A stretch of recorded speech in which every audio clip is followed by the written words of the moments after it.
जिनके घर में बेटियां हैं वह इस कहानी को एक बार जरूर सुने। अगर अपनी अपनी बेटियों के लिए प्यार ना उमड़ा तो वीडियो को डिलीट कर दूंगा। दोस्तों, एक दिन की बात है। एक गरीब परिवार में माँ ने अपने पति से चिंता होकर कहा, हमारा एक समय था, खाना भी ठीक से नहीं हो पाता और बेटी बड़ी होती जा रही है, उसकी शादी इस गरीबी में कैसे करेंगे। पति ने गहरी सोच में डूबकर एक कठोर निर्णय लिया। दोनों ने तय किया कि अगले दिन अपनी बेटी को मारकर इस कठिनाई को समाप्त कर देंगे। अगली सुबह माँ ने अपनी बेटी को बड़े प्यार से नहलाया और लाड प्यार किया। बार बार उसका माथा चूम रही थी। बेटी ने मुस्कुराते हुए पूछा, माँ, क्या मुझे कहीं भेजने की तैयारी हो रही है?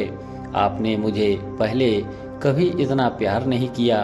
माँ ने कोई जवाब नहीं दिया, बस उसकी आंखों से आंसू बहने लगे। थोड़ी देर बाद पिता हाथ में फावड़ा और चाकू लेकर आया। माँ ने बेटी को गले लगाया और पति के साथ रवाना कर दिया। रास्ते में पिता के पैर में कांटा चुभ गया। वह दर्द से वहीं बैठ गया। बेटी दौड़कर आई और कांटा निकालते हुए अपनी फटी चुनरी का टुकड़ा उसके पैर पर बांध दिया। जब जंगल में पहुंचे तो पिता ने फावड़ा उठाया और गड्ढा खोदने लगा। बेटी दूर बैठकर यह सब देख रही थी।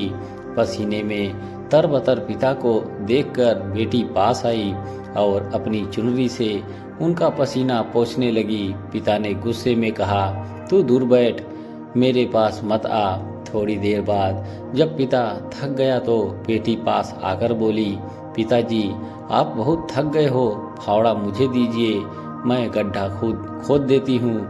मुझे आपकी तकलीफ देखी नहीं जाती। यह सुनकर पिता की आंखों से आंसू बहने लगे। उसने फावड़ा फेंक कर दिया और बेटी को गले लगाकर कहा, मुझे माफ कर दे बेटा, यह गड्ढा मैं तुम्हारे लिए ही खोद रहा था और तुम मेरे आराम की चिंता कर रही हो। अब जो भी हो, मैं तुम्हें कभी नहीं खोऊंगा। मैं कड़ी मेहनत करूंगा और तुम्हारी शादी धूमधाम से करूंगा। बेटी के प्रति पिता का हृदय पिघल चुका था। बेटियां भगवान की अनमोल देन होती हैं। वे हर परिवार का गौरव हैं। इसीलिए हमें बेटियों को प्यार, सम्मान और हर अवसर देना चाहिए। बेटियां हमारे सौभाग्य का प्रतीक हैं। उनकी अहमियत शब्दों से परे हैं। दोस्तों, यह कहानी आपको कैसी लगी? कमेंट बॉक्स में अपनी अपनी राय जरूर लिखें। हमारे चैनल से जुड़े रहने के लिए आप सभी का धन्यवाद।